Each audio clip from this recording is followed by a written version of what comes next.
Tinea versicolor খুব একটা হয়তো খটোমটো নাম মনে হবে, কিন্তু অনেক ক্ষেত্রে অনেকের শরীরের মধ্যে স্পেশালি বুকে বা পিঠে আমাদের যে ট্রাঙ্ক রয়েছে এখানে দেখবেন যে আপনার সাদা ছোপ ছোপ মতো দেখা দিচ্ছে। সেখানে হয়তো কখনো খুব হালকা ইচিং হতে পারে, যে চুল করছে বা একটু জ্বালা মতো করছে, যেটা আমরা ছুলিও বলে থাকি অনেকে চলতি ভাষায়। তো সেটা কিন্তু আপনার একটা ফাঙ্গাল ইনফেকশন।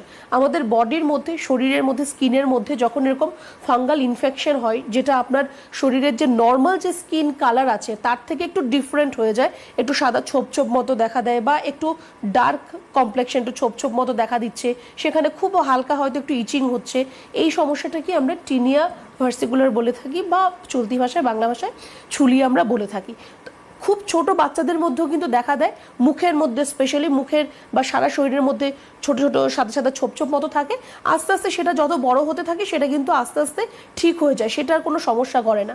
কিন্তু যদি এই যে টিনেজার বয়সটা, এই সময় যদি আমরা এরকম এই স্কিনের সমস্যা দেখি, এটা অনেক সময় গরমকালে বেশি দেখা যায় বা বর্ষাকালে এই সমস্যাটা বেশি দেখা যায়।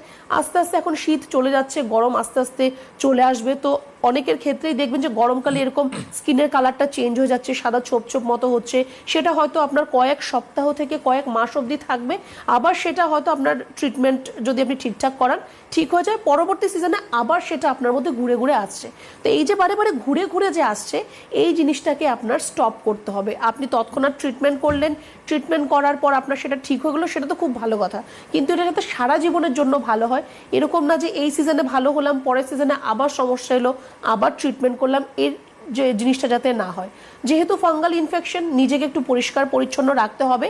তবে এটা কিন্তু কন্টাজিয়াস নয়, মানে একজন থেকে আরেকজনের মধ্যে কিন্তু এটা ছড়ায় না, বা একজনের ব্যবহৃত জামা কাপড় আরেকজন ব্যবহার করলে সেটা কিন্তু ওরকমভাবে সেটা ছড়ায় না। সেটা আমাদের সেলফ ইমিউনিটির সাথে এটা ফাইট করে। যদি ফাইট না করতে পারে তাহলে আপনার মধ্যে এই ফাঙ্গাল ইনফেকশনটা কিন্তু আসতে পারে। তাহলে